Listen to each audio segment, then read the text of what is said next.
Hi, and welcome to the show. You're listening to The Right Stuff here on WPJC 104.5. We're going to have a great time today as we discuss how to unveil the author within you.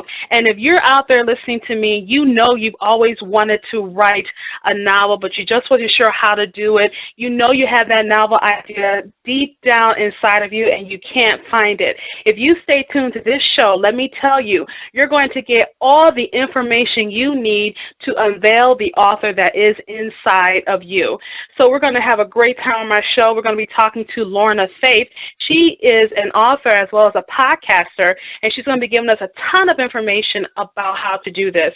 But before I do that, I wanted to let you all know about my very happy article that I did in the UK's biggest gospel magazine, Keep Faith. As I've been telling you about it all month long, I'm really excited about it because of the fact that it was a dream come true to see my face inside the magazine, so I was really excited about that. So you definitely want to get a copy of that article. Just go to my website, parkerjcole.com. You can click on the magazine article and read the article. Be very interested in your response, so simply email me at rightstuffradio@gmail.com.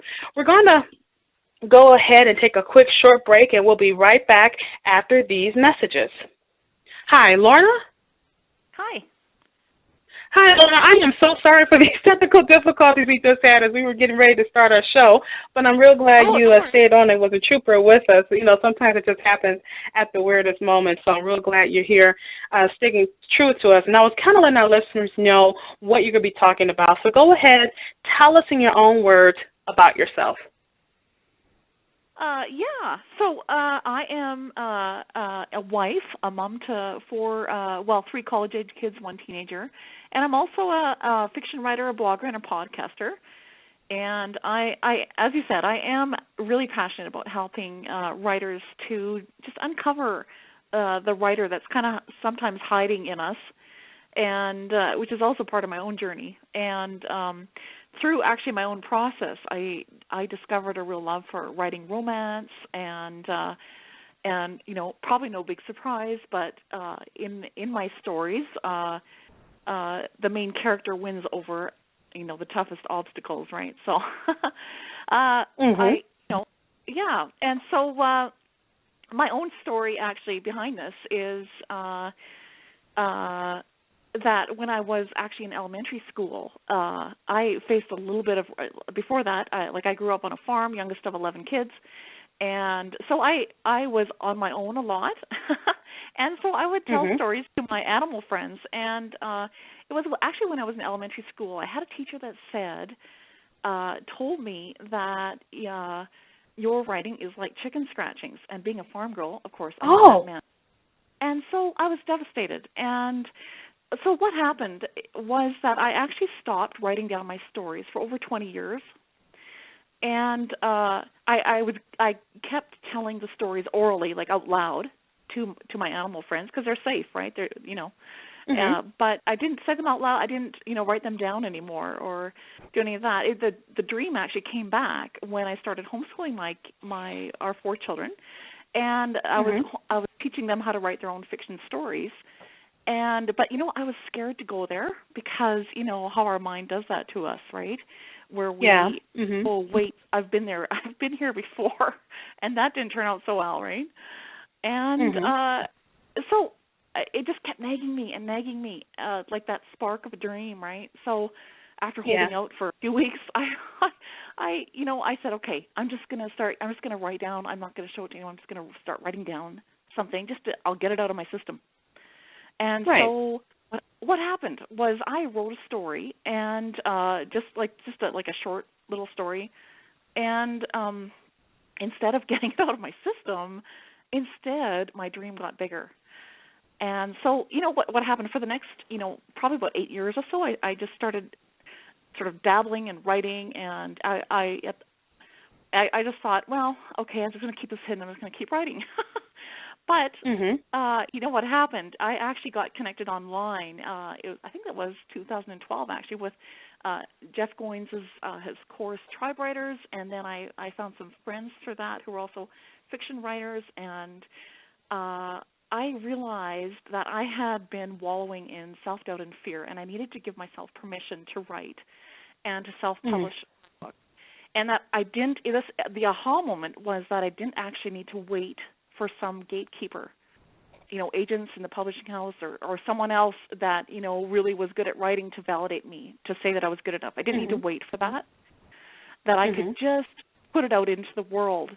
And so I did. And wow, that was just a big, a big thing, because it's like all those years, and finally, you get to that point, and you've published your first book. So that was my first book, was a novel, and so, yeah. And so that's been my experience, and because of that passion that I had, I actually I wrote a book called Write and Publish Your First Book, and then I also actually created my first online course, also called Write and Publish Your First Book. And so, anyway, that's my story. Yeah. Well, it's a good story, and I'm glad you shared it, because like so many people have been downed by someone else saying that, well, you can't write. I remember one of the national best-selling authors I know, she was told by her teacher that she would never amount to anything, that she could never write, she would never be a good author, and she's one of the national best-selling authors out there. And it's very interesting how sometimes other people's negativity may hold you back, which is one of the reasons why we're doing this show about unveiling that author, so we don't let that negativity from someone else stop us from being who we are inside. And so I'm really glad you shared your story, because people may be relating to you as they're listening to our conversation now. So let me ask you my next question. How can a person know if they really are a writer inside? And I think that's kind of important to unpack that topic. What do you think about that, Lorna? Yes, and that's an excellent question, because because I know for years I was I had so much self-doubt, but looking back now, I could see some clues, because our past kind of gives us clues, right, as to kind of what's inside of us, right? So stuff like hauling home bags of books from the library to read, or for me it was I would ride the horse, and I would, as I was walking the horse, I would tell stories to the horse as we were walking along. I know it sounds strange. Or I don't know if anyone listening has done this, but I would so elementary school, I would lie back on the grass and look up at the clouds, and you know how sometimes you can see shapes, you can see like a giant's head, or you can see the shape of an umbrella, and whatever shape that I could see in the clouds, I would make up a story to go with that. And oh my God. Or you watch a movie or you read a book, and it's like, or you have ideas of how you'd write it. Well, I could do this differently than that. Like, or you think, I would like it better if the story went this way. If you have those kinds of thoughts, more than likely you have the writer inside of you. Or having notebooks or Post-it notes, and you just can't help yourself that you, okay, I just got to write this down. I'm just going to shove it away somewhere, but I just got to write this down. If you do anything like that, most likely you have a writer inside of you. So yes. Well, it's good to know those triggers too. It's good to know those triggers inside of us. Yeah. Yeah, and so that those are just things that were kind of clear signs to me, and I guess another kind of thing is, as you grew up, even into adulthood or whatever, did you pay close attention when someone would tell a story, or were you the one that would tell a story? You go out with your friends and wait, everybody listen, I have something to tell you. You're not going to believe. Yeah. You know what I mean? Yeah, that kind of thing. So, yeah. And we're talking today to Lorna Faith. Lorna, sorry to cut you off. I just want to go to a break really quickly, but so we can delve right back into our topic. So I'm just going to let you know that if you want to talk to Lorna, you certainly can. Simply call in at 646-668-8485 and then press 1 to be live on air. Or you can hit me on Twitter at Parker J. Cole, #WriteStuff with your questions and comments. We're going to go ahead and take a quick short break, and we'll be right back after these messages. Don't go anywhere. More with Parker and her guest on the Right Stuff Radio Show. We'll be right back. Question: if you write a book, everybody will rush out to buy it. Obvious answer: no. If you were a celebrity or if you had a huge marketing budget, then maybe you can get a lot of exposure for your book. Another solution would be to check out joeytweets.com. joeytweets.com is a promotion and marketing service with access to over 1/3 of a million followers on Twitter. joeytweets.com has 3 packages available to fit any budget. That's joeytweets.com. joeytweets.com. Get some serious exposure for your books. Have you read the latest issue of Sormag Digital, the award-winning literary magazine for multicultural readers and writers? Sormag Digital is available quarterly and showcases interviews with the best authors in multicultural literature. Sormag Digital features craft and business articles for those interested in writing. If you're looking for a good book, check out our book reviews on what's hot in multicultural literature. For writers looking for new readers to get in front of, Sormag Digital is the perfect place to introduce your book. We offer advertising spaces that fit your promotional budget. Get your free subscription on sormag.com or order a print issue on magcloud.com. If you would like more information about Sormag Digital, check us out on sormag.com or contact us at sormag@yahoo.com. Sormag Digital is the magazine for multicultural readers and writers. Engaging the culture's imagination through speculative fiction, the Untold Podcast produces audio fiction from a Christian worldview. Find us over at untoldpodcast.com, where we partner with authors to tell science fiction, fantasy, supernatural, and horror stories. Find links at untoldpodcast.com to subscribe via iTunes, Stitcher, and a variety of other platforms.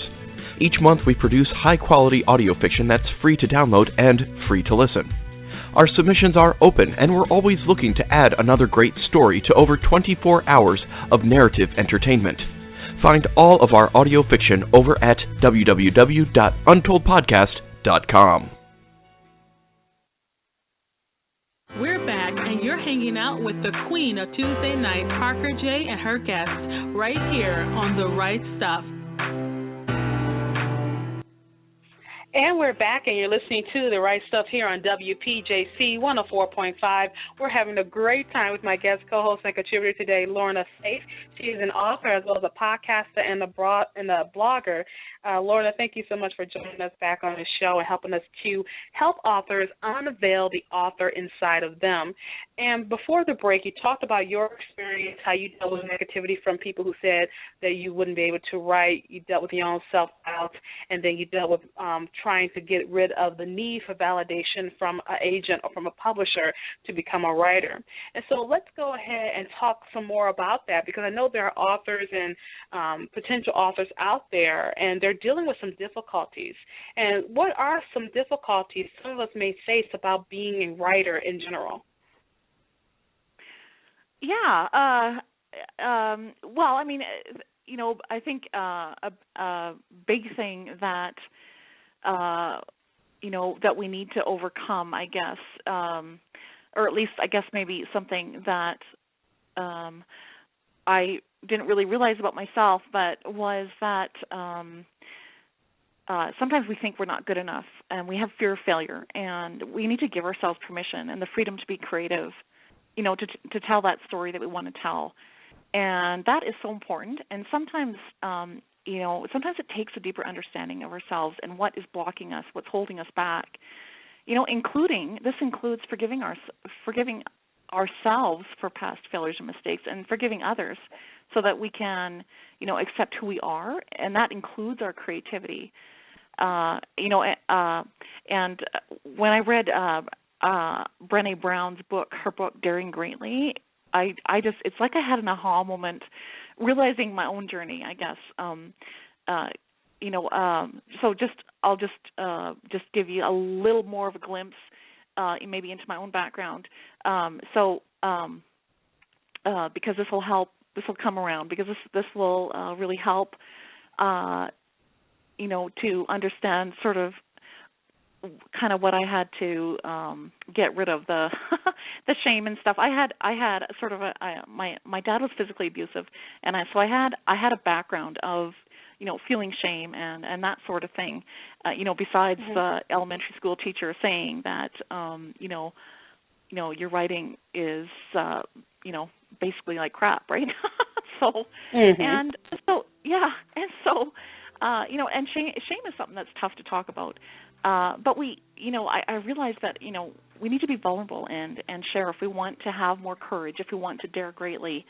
And, how can we let ourselves be seen if shame has us terrified of what people might think? Because then, what we end up doing is we hide ourselves, right? And, so think of that thing you want to write, that thing inside of you, even a blog post, a book, or any other kind of art, really.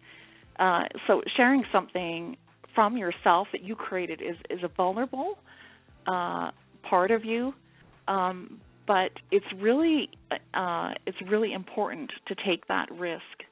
And sometimes it's how we're raised or how we approach the world, that we unknowingly attach our self-worth to how our product or our art, is received. So, in other words, if other people love what we created, our book or whatever, if they love it, then that means we're worthy. And if they don't, if they don't love what we created, then that means we're worthless.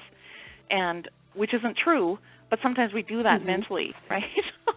And then and so that's something that it's important not to attach our worth to what we created. I realized I had become a prisoner of pleasing and perfecting and performing and all that stuff, right? And you become aware of, you understand that your art is separate from who you are as a person. Then what happens is that your self-worth is no longer at stake. I mean, of course, you still want people to love what you write or whatever you're creating, right? But it doesn't become who you are anymore, right? Which is a big aha moment to get to that place, right? And so I just think that frees us up as authors, and and especially when we're trying to, understand how to sort of break through what's blocking us, right? And actually, I can talk about that if you want to, but how to tap into our creativity, because that's something I had to learn. I didn't, really know how to do that. Well, that's a good point to bring up, and that was our next question, was how we tap into our creativity, because some people who are out there wanting to write, they're dealing with past, they're dealing with, like you said, vulnerability and shame, and dealing with a lot of stuff in the past that may be hindering them. And so now, like you say, you have an aha moment. So then how do we tap into our creativity? Go ahead and tell us about that. Yeah, like for myself, and actually I've heard of many other authors actually, after they read this super helpful book. This is where I kind of started off, was when I read Julia Cameron's book, The Artist's Way, and it's just amazing because you start to see yourself more as, the artist and the creative person that you are. But as per her recommendation, I started each morning and I would start to write 3 pages of handwritten notes on whatever thoughts would come to me. So, whatever, I'm having a bad day, or I am, these are my thoughts today, and I'm fearful of writing, or even stuff like I have to walk the dog, or, oh, I had a great day, whatever comes into your head. Do you know what I mean? And what happens is that it gets rid of all that stuff that's in your head. And that clears the way for you to be creative and to write, the ideas that come to you. Another one is that helped me is to, do something that as Julie Cameron actually says, this is your inner creative child. Give your creative child an artist date. And I hadn't realized that was something I was needing. But even something as simple as going for a walk, or if you have like a store that you really love and you like, and it just, inspires creativity in you, like that kind of stuff, or taking a sketching class, going to a movie, going to the mountains, that sort of stuff, whatever gives you fresh ideas and inspiration. And then to try something new, even if it means you do it badly. And this was a hard thing for me because, that whole fear of failure thing, right? and that was, Right. something new. Okay, so that probably means I'm going to do it bad. So do I actually really want to do this? But that was actually something that really helped me, was to realize if I didn't have to do it perfectly, what would I try? So if you ask that question to yourself and then you answer it, if there was something you didn't have to do perfectly, but you really wanted to, which thing would it be that you would try, right? And so then and that's actually what got me started podcasting, because I asked myself that question, and I wanted to, to be able to, help other first-time writers to understand story. And I thought, well, what better way? I could chat with, best-selling authors, and we could all of us learn from them. And so, So, if you try something new and you let yourself make mistakes, that's a great way to tap into your creativity. And the last one is, read books you love just for fun. And, this is something, most writers do a lot of reading, and just whatever fills you up. And you'll find that it inspires you, right? And you'll start to feel actually how a story goes, and it'll come more naturally to you. So those are different ways to tap into your creativity. It's interesting that you said about reading and writers being readers. I think it's actually a necessity to becoming a writer is to be a reader. I know some people who want to be writers, and this is just me, Lorna. So take it with a grain of thought. But to me, if you don't like to read but you want to write, why would you expect someone to read what you've written? Because to me, you have to be humble enough to read someone else's ideas about something. And it doesn't mean you're trying to steal someone else's idea or steal someone else's voice. It's like you said, you learn how a story flows. You learn how to, if you like romances, like I love romances. That's one of the things I love, and everyone on the show knows about it. So you read romances. They could be clean romances or whatever kind of romance you want to read. But if you like that, you know what the formula of a romance is. Of course, you can tweak it based on your own creativity, and you told us how to tap into that creativity. But for me, writers who don't read don't really take the craft seriously. What do you think about that? Yeah, I would agree with you. I think wasn't it Stephen King who said in his book For Writers, he said if you don't read, you can't write well, or something. That reading is one of the tools that you need to be able to read a lot, right? Yeah. So, there's a certain arrogance. To me, there's a certain arrogance to that. When you don't read someone else's work, there's a certain arrogance to that. But then you expect people to read yours, and actually, you'd be surprised. And that's one reason I want to have this, is that some authors may not want to read because they feel as if maybe they feel like they don't have to read. They could just write a good story. And there may be that one author who doesn't read a lot that can write a good story, and more power to you. But generally, you have to be coachable and be in a frame of mind to learn. And once you're in that frame of mind to learn, you learn from someone who has done it before you. And so I'm really glad you mentioned that, too, along with everything else you said about tapping into your creativity. We did get a comment. We got a comment from Paulette in Antioch, California. And the question I sent out, Lorna, was what hurdles did you have to overcome to write your first book? So she's an author, and her hurdle was no deadline. Paulette, thank you so much for your comment, and if you want to weigh in, you certainly can by calling in at 646-668-8485 and then press 1 to be live on air, or you can hit me on Twitter at Parker J. Cole, #WriteStuff with your questions or comments. And so when you hear that, Lorna, we hear someone say, well, what overcame my first book and not writing my first book is not having a deadline. What do you think about that? What would you say to that? Well, I could see how that would help. If you didn't have a deadline, you could have more time. Starting to understand yourself, right? And because sometimes that's what it takes, and especially if you're juggling everything, like you have a husband, you have kids, you have a job, maybe you have a job outside the home, and then you're still trying to write this book, and trying to juggle it. So I can understand how that would help. However, I would say that it is important to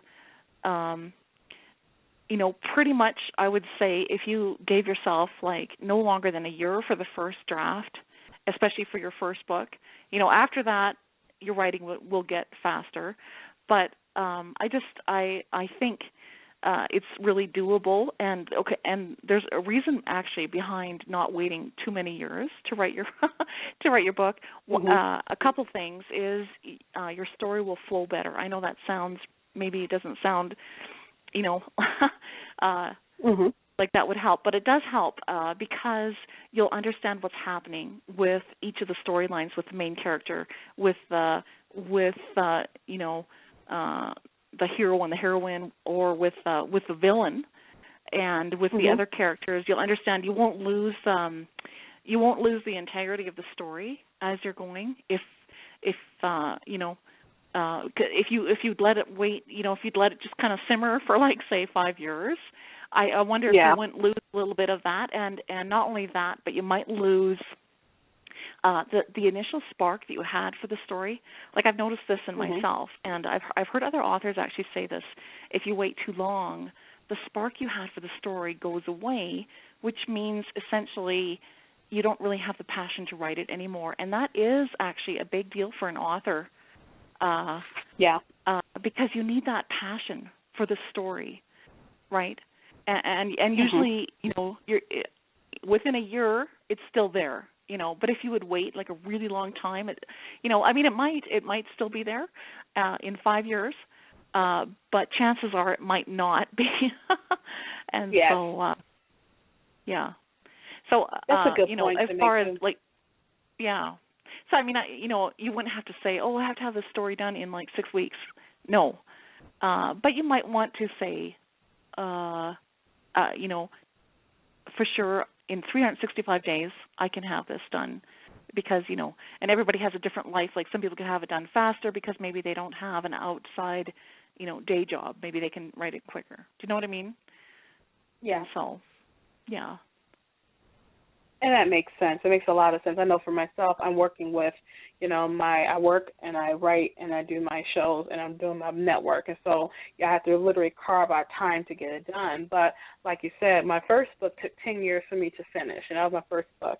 And then after that, you actually do get faster because you're done, because that big hurdle, the first book is done. You've birthed that book from infancy to bookhood, and it's done. And that kind of gets your momentum going. And so usually when you finish that first book and then you get response from readers, whether or not readers may care for your book or not, getting that response, getting someone who says, I just love your book, I cannot wait to, it just lights that spark inside of you. And so one thing I wanted to tell with this show, and Lorna, you're doing such a wonderful job letting people know that you can unveil that author inside of you. And when we come back from the break, we're going to go into some aspects about storytelling, because Lorna, some people they want to write a story, they don't know how to write it, they don't know how to tell a story, how to begin that storytelling aspect of it. So we're going to talk about that on the other side of the break. And if you want to weigh in and ask Lorna a question, you can simply call in at 646-668-8485 and then press 1 to be live on air, or you can hit me on Twitter at Parker J. Cole, #WriteStuff with your questions and comments. We're going to go ahead and take a quick short break, and we'll be right back after these messages. Don't go anywhere. More with Parker and her guests on the Right Stuff Radio Show. We'll be right back. Are you a reader looking for more compelling Christian fiction? Maybe something a little more edgy or a bit more real? Are you tired of most Christian fiction shying away from the truth and settling for a rose-tinted view of the world and its issues? Or are you an author who has a compelling story to tell, but you're afraid it doesn't jive with today's brand of Christian or secular fiction? Are you tired of Christian publishers telling you that your content is too edgy? Or maybe you've tried submitting your content under the radar to secular publishers only to be told your themes are a bit too religious. We invite you to take a look at the Crossover Alliance. We are an online publishing company that specializes in edgy Christian speculative fiction with Christian themes and real-world content. Our company is formed from authors and readers just like you who are breaking into the mainstream and Christian markets with this compelling genre. Head over to the www.thecrossoveralliance.com for all the details on who we are, what we do, and what we accept. Right now, if you sign up for our email newsletter, you'll receive a free digital copy of our first short story anthology. Check us out today and help us spread the word about the Crossover Alliance, where light shines brighter in the darkness. Hi, is your book club in need of some fresh and exciting questions to ask club members and authors at your next book club meeting? Literations, the book conversation game, is 70 thought-provoking questions to really get into an in-depth discussion about the books you and your club members are reading. These questions really get into the characters, the storyline, and into the author's head. These questions may just give you and your book club members a whole new way to get into a new conversation, a literation. Literations is also a great set of tools for bloggers, interviewers, and authors to use a discussion question. Are you ready to get lit? Please visit our website at litversations.com, LITVERSATION.com. And please like our Facebook page at Simply Said Reading Accessories. Thank you. This broadcast of the PJC Media Network seeks to present wholesome, thought-provoking, and entertaining content. However, the views expressed by the hosts of PJC Media are theirs and theirs alone. They do not reflect the views of this network or its affiliates. Please utilize listener discretion. We're back, and you're hanging out with the queen of Tuesday night, Parker J. and her guests, right here on The Right Stuff. And we're back, and thank you again for joining us on this edition of The Right Stuff. We are talking about how to unveil the author inside of you with my wonderful guest, co-host and contributor today, Lorna Faith. Lorna is an author as well as a blogger and a podcaster, and she helps authors to help unlock the author that is inside of them. Again, Lorna, thank you so much for joining us on this show to help us with this wonderful topic. I know a lot of people will be blessed by the things you're telling us, and so let's jump right into some of the aspects of storytelling. So go ahead, what are some of those aspects of storytelling that we need to know if we're going to unlock this author inside of us? Well, yeah, storytelling that's something, we do even as kids, right? But sometimes we, or at least I know for myself, I had a hard time sort of putting sort of a name to it or a definition, or what is it that makes a story, attractive, right? What makes what makes a story grab your attention, right? And when you only have a few seconds to grab someone's attention, stories are the thing that will do that. They are really the most well-accepted form of communication, and kind of the way we're hardwired is to listen to stories because we have to know how something ends, right? We have to know, okay, so what happened in the end? I'm always asking that. Right. And, and so this is something that I've learned by learning. I've learned from their blogs, from different podcasts, but from really great writing mentors like Larry Brooks or James Scott Bell or Jerry B. Jenkins or Roz Morris. So there's many other best-selling authors that have, and they talk about how do you tell a really good story, and really it comes down to a story structure, especially in fiction. And some people, there's different definitions to this, but, essentially you're having a setup. So part one, say, would be a setup where you introduce your main character and set stuff up, and then you get to know the ordinary character in her ordinary world, and then suddenly the story changes because there's trouble for your hero, right? And this is where you come to part two, which is your main character or your hero's response. So what happens is everything your main character does, it does to make things better, actually makes it worse. And so she thought it would solve it, but so she responds, but they can't spend the rest of the book responding. At some point, they have to attack the problem, and this is where part three comes in. And this is where where the main character tries to fight back, but fails, right? So this is the, they fight back, but then there's, when the hero ups her game, then guess what?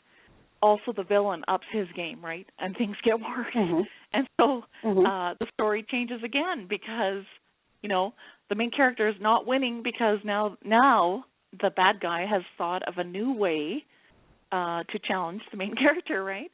And yes, at some point, yes, that's kind of like life too, right? But yes, it always is.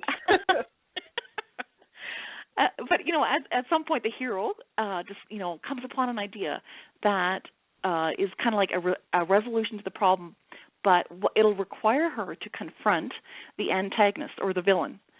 All right. So now she's going to try this again, and this is where it comes to part 4, which is resolution, and your main character succeeds or wins by taking action based on what she has learned about herself in the middle of all the challenges. And, of course, the story has many twists and turns until it finally comes to a satisfying end for the reader. And so that's basically, in simple terms, storytelling, at least for best-selling fiction.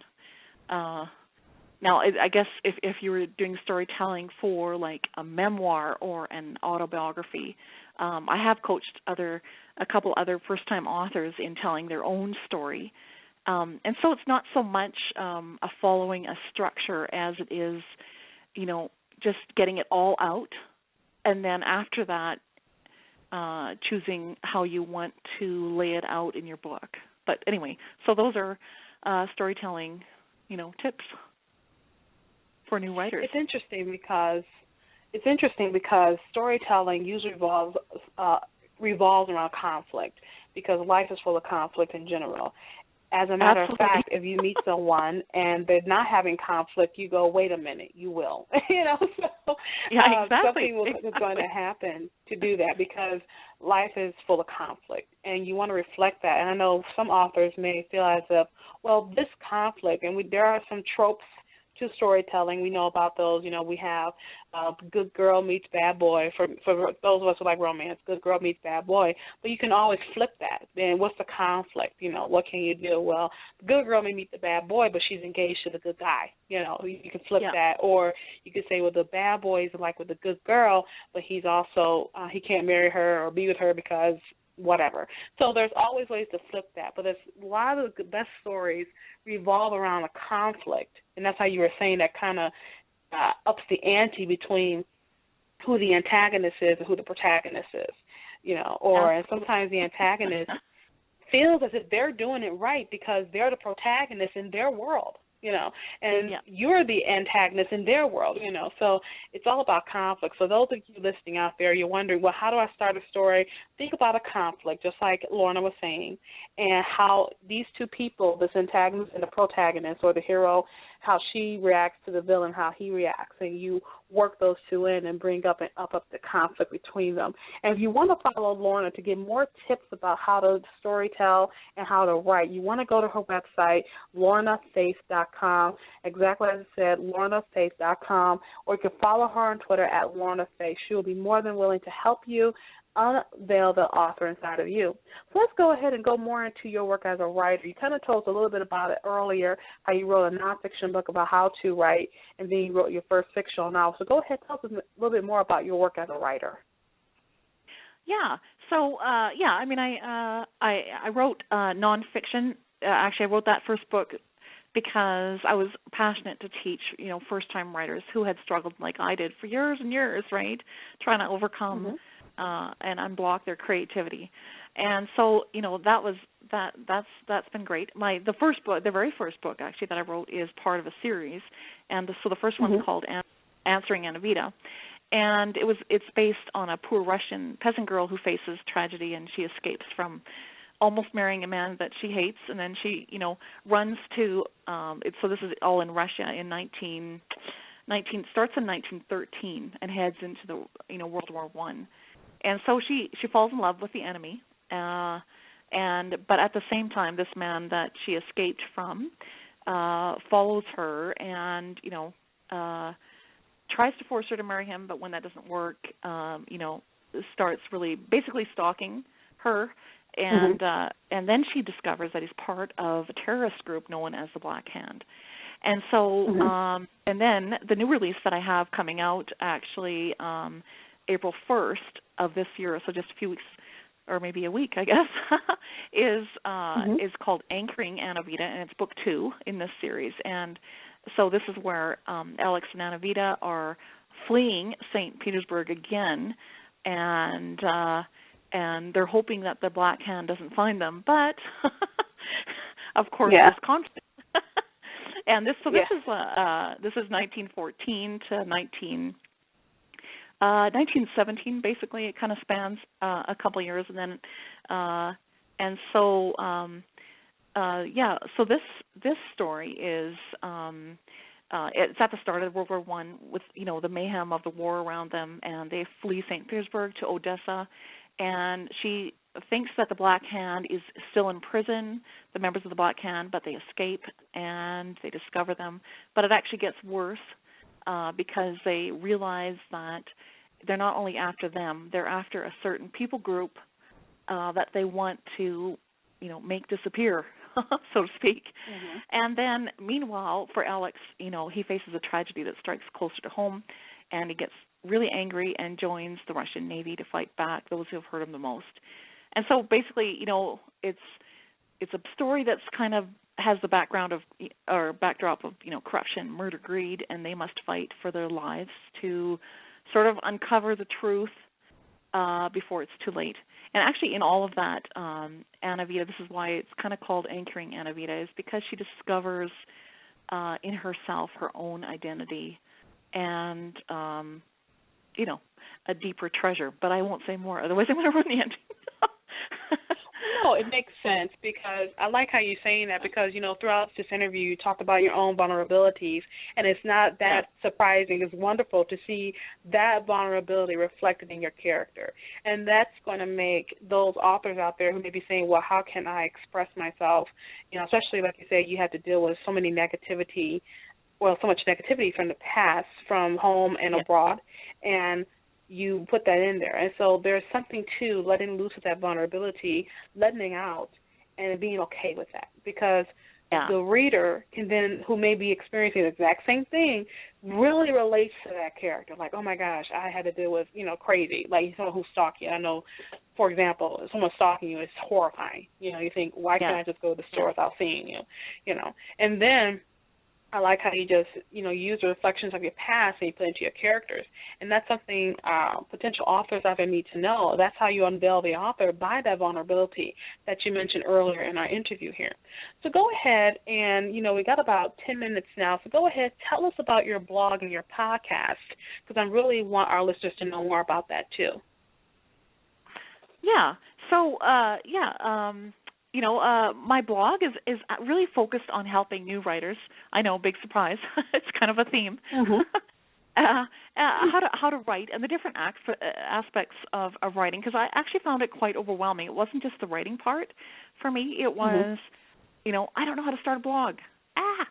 Or I don't know how to, formatting? What does that even mean? Like, to format a book so that you can sell, so that you can publish it, or self-publishing, everything that went with that. And then even getting on social media for me was actually very overwhelming. And so all of this stuff, I have just different blog posts on things. It's basically what it is sort of my journey, what I'm learning at the time. So if you go back in the different blog posts, you'll find just different tips on different things I was learning at that time. And so it's good. and then what about your actually podcast? Yeah, so the podcast is called Create a Story You Love, and you can find it on iTunes under Create a Story You Love. And I actually have the video versions of most of the interviews on YouTube channel, and if you look under Create a Story You Love channel, you'll find the video interviews there. And yeah, so this is, the kind of the same theme, helping first-time writers overcome resistance, and to help them to, understand how to tell a riveting story.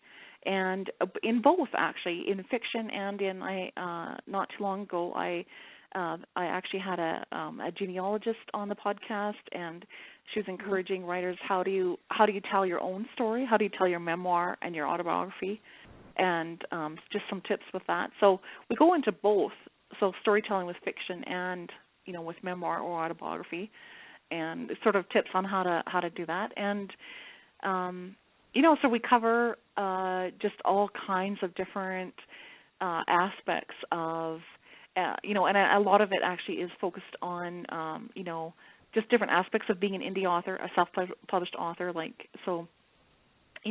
marketing your book, self-publishing your book, writing, formatting, editing, self-editing, as well as tips on how to find an editor, that works for you and that sort of thing. So we cover, kind of a broad base there, and usually within each episode there'll be some, some inspiration from whoever is sharing their story or whatever, and it helps first-time authors to sort of come away with, okay, maybe I can do this, right? Where they get that feeling like, I'm not stuck. I can maybe, which is something, I think it's because it's something that I desperately needed years ago, and I couldn't seem to find it. And so that's kind of where my passion's coming from, that.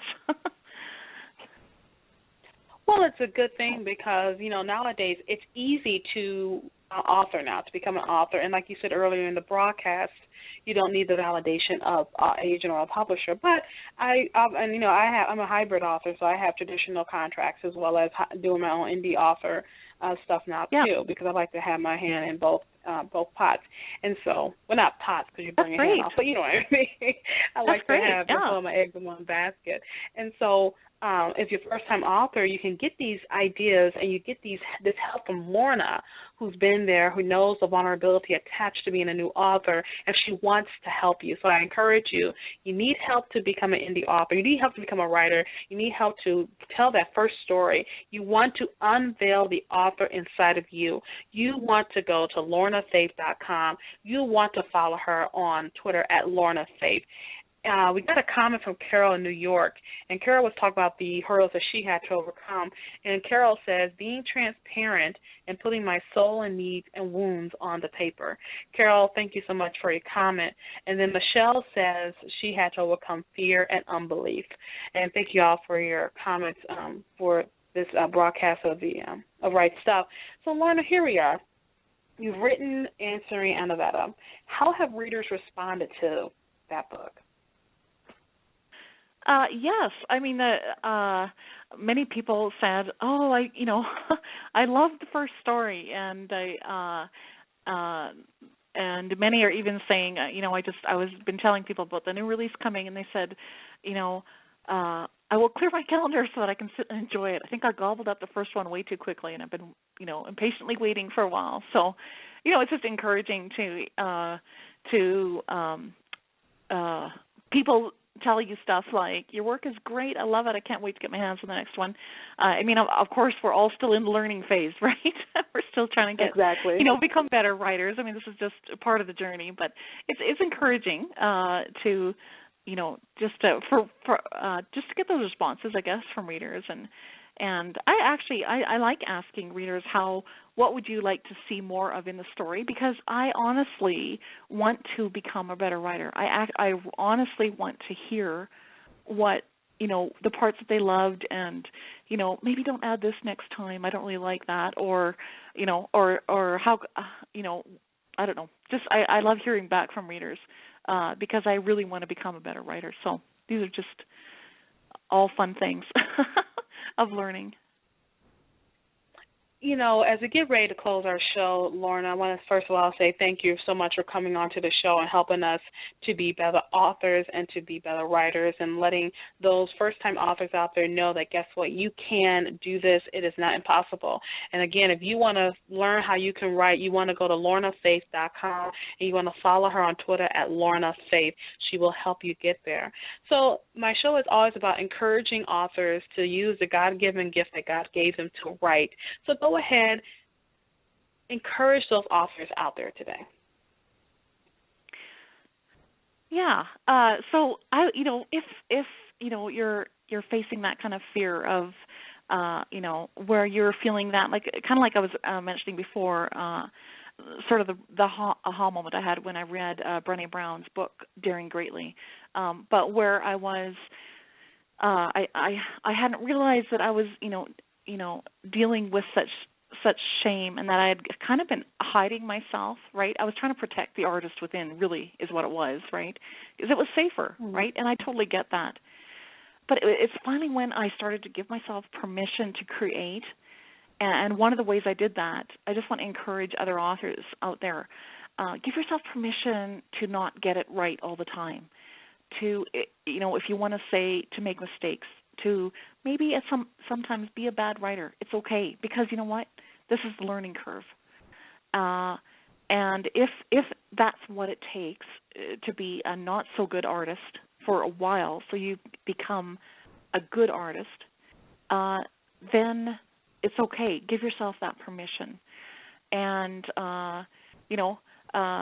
sometimes, the fear of our own creativity and the vulnerable part of us is our fear of the unknown. And we just need to recognize the negative beliefs in ourselves and to turn them around into positive possibilities. And so, Stephen Pressfield talks about that in his book War of Art. And so choose not to hide from your own thoughts. Write those morning pages. Choose to give yourself permission to write the stories you want to write, and start to understand more of who you are, and be more compassionate on yourself. This was a big one for me. You don't have to be perfect.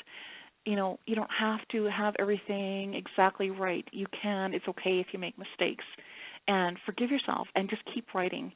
And actually, Parker, I'm just going to quote you have an awesome magazine article I was just kind of glancing at, and you said in there, my advice is to write, and then keep writing until you finish that story. The hard part's done. And that's really great advice, because that's exactly, the more you write, the more you'll understand about yourself, and you'll understand about your passion for writing.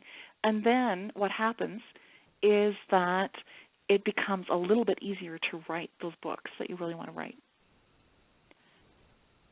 Lorna, thank you so much for joining us on this edition of The Right Stuff. You've been such a help to those authors who want to write, and you've been just encouraging them. And thank you so much for being with us on the show today. I would love to have you back when you debut your next novel, so we can talk about that too. So thank you so much for being with us today. Oh, yes, well, thanks for having me, Parker. It's been fun. And we've been talking today to Lorna Faith. She is an author, blogger, and a podcaster. You want to follow her online at lornafaith.com, and you want to follow her on Twitter at Lorna Faith. She will help you if you are a new author, you're thinking about writing a story, you want to write a story, go to lornafaith.com and then pick up her books and bless my sister today. She has several books out. Her newest book is coming out April 1st in her series, Russia to Canada. You want to get a copy of that today, and you're going to be blessed by her books and blessed by her work. So go ahead, loving my sister, buy her books today. We authors, we love to write, but we also love to sell those. So go ahead, loving my sister today. And again, you can follow her on Twitter at Lorna Faith and go to her website, lornafaith.com. Don't forget to join me Saturday for the Parker J. Cole Show as I keep empowering women through all phases of life during this month.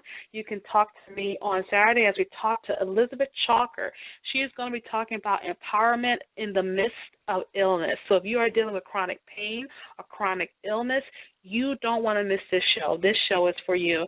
And then don't forget to join me next week for The Right Stuff as we continue to talk about all those things for Christian authors. And next week we'll be talking to the Untold podcast. You would definitely want to stay tuned for that. You can follow me online at Parker J. Cole. Go to my website for any information you want at parkerjcole.com. Thank you so much for joining me for this edition of The Right Stuff. You have a wonderful, wonderful day, and God bless. Thank you for joining us for this edition of The Right Stuff. Follow Parker online at parkerjcole.com. To hear this show and other shows, visit the show archive at therightstuffradio.wordpress.com. We'll be back same time next week, 7 p.m. Eastern Time.